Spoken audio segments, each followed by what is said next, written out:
Ang lagom nga kalaha. Ging sabiyahan sang mantika. Guys, maluto tagali ko na. Itlog lang sa side up. Gimpatiyog-tiyog ang kalaha. Nagaupod man ang mantika. Ginpakdol ang itlog para magbuka. Kag ihaboy sa babaw sang kalaha. Ginpaulanan sang asin. Sa ikaduwa nga buka, ang itlog ging pahapa sa babaw sang kalaha.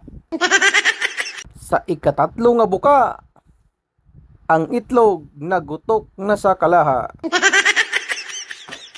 Ang asin gimpang sabya para ang itlog pirti kagwapa-gwapa.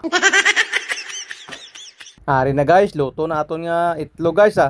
Te, kaon ta guys.